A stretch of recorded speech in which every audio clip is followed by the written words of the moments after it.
A few months ago I uploaded a video describing my experience on having my bike stolen.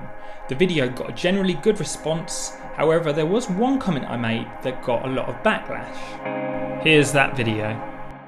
I also found out when the suspect was in custody, all of his responses were no comment, as is advised by his solicitor. Innocent people don't do that. Firstly, I should point out that this was my humble opinion, someone that doesn't really know anything about the law, and I make the odd video online. Don't take what I say for gospel. If you haven't watched the video, please do check it out, as it will give this video a bit more context. Let me give you a brief summary. My bike was stolen almost a year ago now. I reported to the police, we got the CCTV footage. 3 people identified the same bloke. He was known to the police, and when he was arrested he refused to give any answer apart from no comment. And in my opinion, I found the no comment response suspicious. If it was me accused of stealing a bike and I was innocent, I would at least try to defend myself. And I'm more than aware that this was all circumstantial evidence, and this doesn't make him guilty, hence I haven't plastered his name all over social media, Facebook pages and online forums. But my comment, innocent people don't do that, is very much incorrect. And I'll give you some examples a little later on in the video. As my video got relatively large amounts of engagement compared to other videos, I feel like it's my duty to correct myself and follow up after doing a bit of research. Before even considering making a follow-up video, it was suggested for me to contact a channel called CrimeBodge.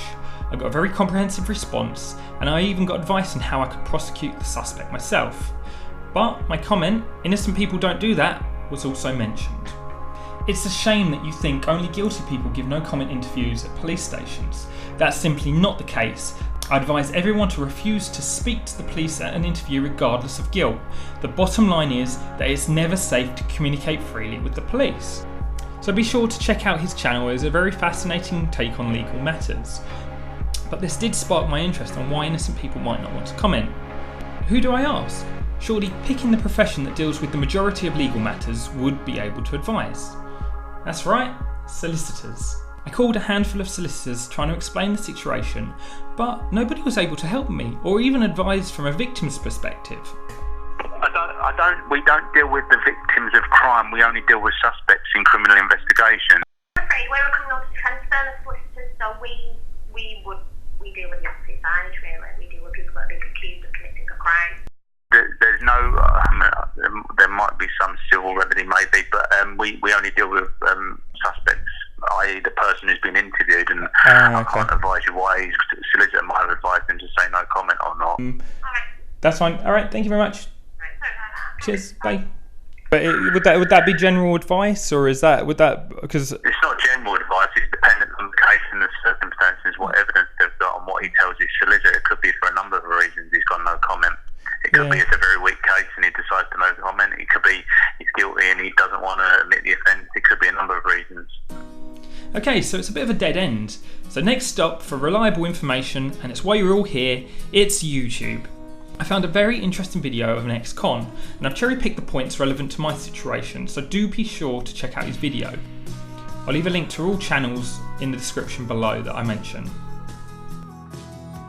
Now, it's long been known and long been established between solicitors, police and criminals that if your back's to the wall and you've been arrested and you're guilty of the offence, right, you go no comment. That's well known right now. If you're innocent, you give a version of events, guys, right? If you're guilty, imagine it like a jigsaw, right? They've got a few, they might have 1 piece, they might have 2 pieces, they might have 5, they might have nothing, right? You're the jigsaw puzzle and you've got all the pieces. You know what's gone on, right? Now they're looking then to tie you in knots. If you answer any questions, they're going to tie you in knots and they're going to get evidence from you, and then that'll all be lines of inquiry, and then you could indict other people. Now again, I'll state a disclaimer. Guys, I'm not legally trained, I'm just a common criminal, reformed criminal. I'm no longer involved in crime, but I've been arrested a hell of a lot, and yeah, I know the script. Just like a lot of people that watch this video, you'll all know what about no comment videos and stuff, right? That's there so that I don't give any evidence to the police, because like I say, if the police have got nothing, right, you're then going to give them evidence, aren't you? And how stupid would you have to be to give the police evidence to use against you in a court of law to then send you to prison? As my stolen bike video got a lot of traction, I had a lot of people give me very similar stories of their bike thefts, which also resulted in lack of help from police. So I did take a small bit of comfort in knowing that I wasn't alone in my experience. So let's go full circle now, as I do want to repeat a story I heard on Reddit in response to my video. Many years ago, when I was 14, the police in Ireland, Garda, called at my door wanting to talk to me. They said I was arrested by another officer the previous Friday for theft of car badges off nice cars in my town/village.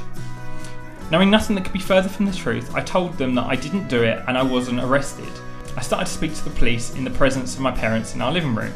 I knew I didn't do anything and my parents could vouch that I was with them at the house at the time of the arrest. They asked me about the owners of the vehicles. Some I knew, some I didn't. Some were classmates. They asked if I got on with them, and I said I did, and some of them I dislike. Typical 14-year-old stuff, disliking being nothing. In this case, other than maybe they played football and I like basketball. The police took down everything in writing and I signed it. Thought it was the end of it and the police never explained anything, including my arrest that never happened. The next day they were back. They made a mistake.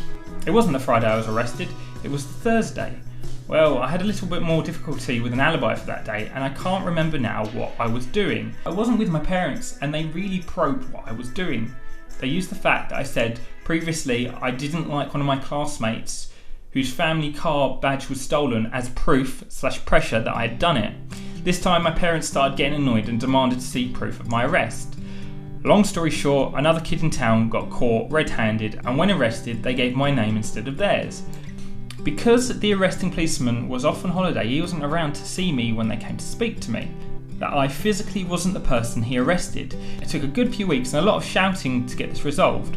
Fast forward 5 years and I was sitting in a very formal interview/background check for entry in as a naval cadet into our naval services. And this came up. Well, you have been arrested for theft, etc, etc. It took a heck of a lot of shouting and being demanding with my local police station to get that resolved, and thankfully I had a short and successful career as a naval officer. If I had said no comment to every question the first time the policeman called at my door, nothing would have happened and it would have been all resolved. Innocent people in particular should not talk to the police. There is plenty of time to get your story across when you have the full facts, legal advice and you're all prepared. That's my story anyway. Thank you for watching this video so far. I really enjoy making all different types of content, so I appreciate you sticking around to the end. If you did enjoy it, please do subscribe. And if I've made any mistakes, please point them out, as maybe I'll do a follow-up video to that. Thanks again, over and out.